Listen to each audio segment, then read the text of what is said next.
Anıtkabir'in yabancı mimarlar tarafından yapılıp yapılmayacağı o dönemin aydınları arasında en çok tartışılan konuydu.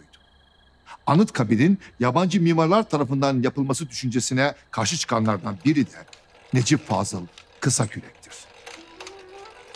Kısakürek'in gazetedeki köşe yazısında Anıtkabir yapma konusunda önerdiği isimlerden biri de ressam Abidin Dino'dur. Ve Abidin Dino, Kısakürek'in güvenini yanıtsız bırakmayarak ilk Anıtkabir projesini resmeder. Bir ressam tarafından çizilen ilk Anıtkabir, dev bir Hitit aslanı şeklindedir. Abidin Dino'nun Anıtkabir'i bir Hitit aslanı şeklinde çizmesinin ilham kaynağını 1930 yılında Paris'te çıkan bir dergide aramalıyız. Anadolu'nun ilk devleti olan Hititler hakkında bilimsel araştırmaları içeren, dönemin en önemli bilim insanlarının makalelerinin yer aldığı bu derginin künyesinde, bu çalışmaların Mustafa Kemal Atatürk'ün himayesinde yapıldığı yazılıdır. Anıtkabir'in giriş yolundaki 24 Hitit aslanının kükreyen sesi, Abidin Dino'nun çizdiği ilk projeyi ve onun altında yatan kültür politikasını haykırır, biz bu coğrafyada kiracı değil, toprak sahibiyiz.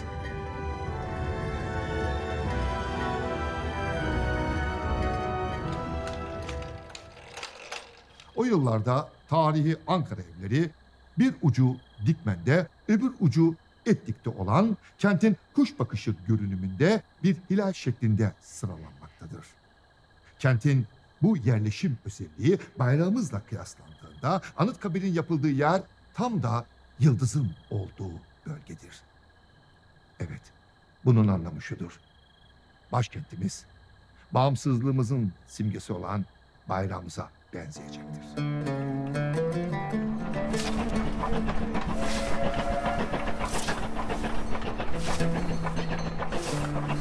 Bir sabah Ankara garında denkleriyle trenden inen insanlar görürüz.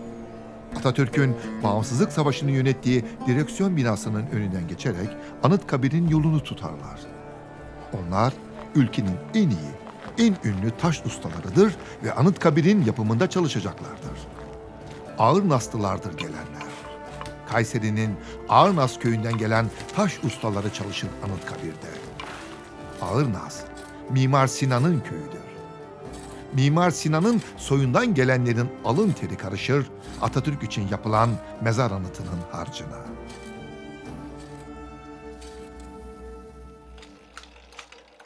Sakarya'da işgal ordusunu durdurmak için direndiğimiz günler. Savaşı kaybedersek Ankara düşebilir. Meclis bu olasılığı da düşünerek içerilere, Kayseri tarafına çekilme kararını almış bile. Öte yandan Mustafa Kemal Paşa'nın orduyu bizzat kumanda etme kararı da verilmiş. Gazi Mustafa Kemal Kurtuluş Savaşı'nı Ankara Garı'nın içindeki direksiyon binasından yönetmektedir. Burası onun hem lojmanı hem de makam odasının bulunduğu yerdir. Gara girip çıkan kara trenlerin sesi ve peronu kaplayan buharlar arasında ülkesinin geleceğini kurtarmak için bir yol bulma çabasındadır. Mustafa Kemal Paşa, Sakarya cephesine hareket etmeden önce gece yarısı özel kalem müdürünü çalışma odasına çağırır. Gece geç vakit olduğu için kapıdan içeri telaşla giren adamı Gazi şu sözlerle karşılar. Kararname hazır mı? Hemen getirin.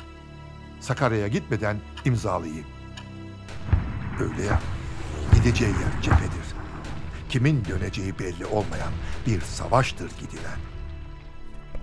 Peki nedir Mustafa Kemal'in acelesi?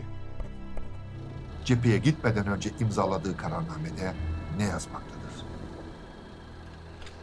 Mustafa Kemal Atatürk'ü dünya liderleri arasında benzersiz kılan, Ankara Garı'nda direksiyon binasında bir gece yarısı imzaladığı o kararnamedir.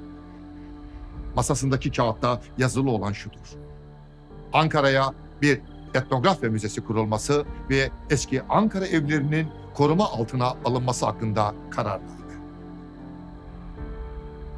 Türkiye Cumhuriyeti şu yeryüzünde henüz Kurtuluş Savaşı verirken bir müzesinin kurulma kararının alındığı tek ülkedir.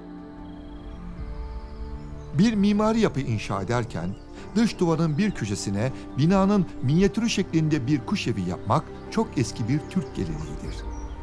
Anıtkabir'de bu geleneğe de yer verilir. Yapıldığı yıllarda kuş bakışı evlerinin hilal şeklinde sıralandığı Ankara'da bayrağımıza benzesin diye tam da yıldızın olduğu yere inşa edilen Anıtkabir'deki kuş evinden kanat çırpar bir kuş her gün. Bağımsızlığa, özgürlüğe ve geçmişini, kültür mirasını bilmeyen bir milletin var olamayacağını gösteren Mustafa Kemal Atatürk'ün yolunda aydınlık bir gelecek.